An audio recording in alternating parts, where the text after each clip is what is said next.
Hi friends, എല്ലാവർക്കും നമ്മുടെ ചാനലിലേക്ക് സ്വാഗതം. ഇന്ന് ഞാനിവിടെ തയ്യാറാക്കാൻ പോകുന്നത് മിൽക്ക് കാരമൽ ഡെസേർട്ടാണ്. വളരെ സിമ്പിളായിട്ട് ഇത് റെഡിയാക്കി എടുക്കാനായിട്ട് പറ്റും. എന്നാൽ വളരെ ടേസ്റ്റി ആയിട്ടുള്ള ഒരു ഡെസേർട്ടാണ്. നമ്മുടെ വീട്ടിൽ ഫംഗ്ഷനൊക്കെ ഉണ്ടാകുമ്പോൾ ഉണ്ടാക്കാൻ പറ്റിയൊരു കിടില ഐറ്റമാണ്. അതിനു മുമ്പായിട്ട് ഈ വീഡിയോ കാണുന്ന എല്ലാവരും എൻ്റെ ചാനലൊന്ന് സബ്സ്ക്രൈബ് ചെയ്ത് സപ്പോർട്ട് ചെയ്യണേ പ്ലീസ്. ഇനി നമുക്ക് ഈ മിൽക്ക് കാരമൽ എങ്ങനെ തയ്യാറാക്കുന്നതെന്ന് നോക്കാം.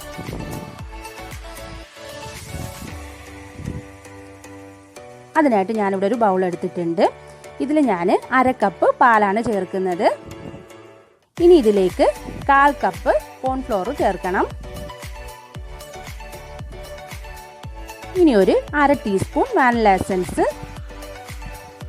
ഇത്രയും കൂടി ചേർത്തിട്ട് നന്നായിട്ട് മിക്സ് ചെയ്തെടുക്കുക.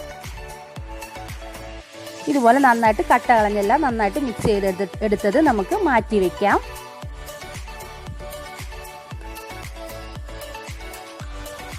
അതിനുശേഷം ഒരു പാത്രം ഒന്ന് ചൂടാക്കുക. അതിലേക്ക് ഞാൻ 1/2 കപ്പ് പഞ്ചസാര ചേർത്തിട്ടുണ്ട്.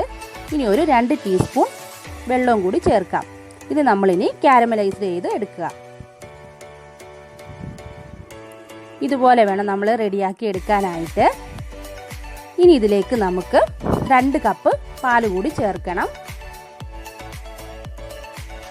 അതും കൂടി ചേർത്തിട്ട് നമുക്ക് നന്നായിട്ടൊന്ന് മിക്സ് ചെയ്തെടുക്കണം. ഇതുപോലെ നന്നായിട്ട് തിള വരണം. ഇതിന് ഈ പരുവാകുമ്പോഴത്തേക്ക് നമ്മൾ മിക്സ് ചെയ്തിരിക്കുന്ന പാലിൻ്റെയും കോൺഫ്ലോറിൻ്റെയും കൂട്ട് ഇതിലേക്ക് ഒഴിച്ചു കൊടുക്കാം. ഇതും കൂടി ഒഴിച്ചതിന് ശേഷം നമുക്കിത് നന്നായിട്ടൊന്ന് കുറുക്കിയെടുക്കണം. ഇതുപോലെ ഈ പാകത്തിന് വേണം നമ്മൾ എടുക്കാനായിട്ട്. ഇനി നമുക്കിതൊരു ഗ്ലാസ്സിലേക്ക് ഒഴിക്കാം. ഞാനിപ്പോൾ ഒരു ഗ്ലാസ്സിലേക്ക് ഇത് ഒഴിക്കുകയാണ്.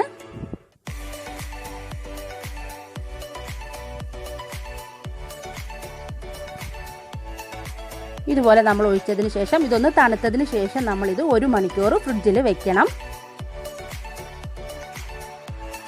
അതിനുശേഷം നമുക്കൊരു പാത്രം അടുപ്പിൽ വെക്കാം. എന്നിട്ട് ഇതിലേക്കൊരു 1/4 കപ്പ് പഞ്ചസാര ഇടാം. അത് നന്നായിട്ടൊന്ന് മെൽറ്റായി വരുമ്പോഴത്തേക്ക് നമുക്കിതിലേക്ക് 1 സ്പൂണ് ബട്ടർ കൂടി ചേർക്കണം.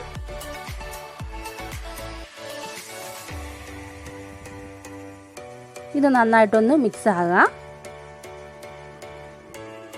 ഇതേ പരുവാകുമ്പോഴത്തേക്ക് നമ്മളിതിലേക്ക് ഇനി ഒരു 1/4 കപ്പ് പാല് കൂടി ചേർത്ത് കൊടുക്കണം.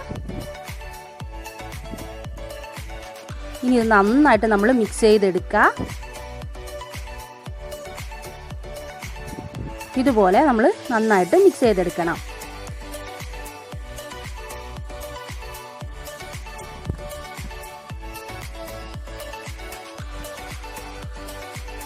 ഈ ടൈമിൽ ഞാൻ ഫ്രിഡ്ജിൽ നിന്ന് അത് എടുത്ത് വെളിയിൽ വെച്ചിട്ടുണ്ട്. ഇതേ ടൈം ആകുമ്പോൾ നമ്മൾ എടുത്ത് വെച്ചാൽ മതിയാകും. ഇനി നമുക്കിത് തുറന്നിട്ട് ഈ കാരമൽ ഇതിൻ്റെ മുകളിലേക്ക് ഒഴിച്ചു കൊടുക്കാം.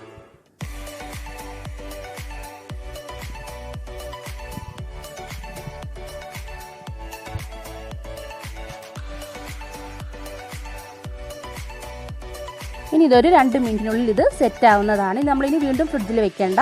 ഇതിപ്പോൾ സെറ്റായി റെഡിയായി കിട്ടിക്കോളും.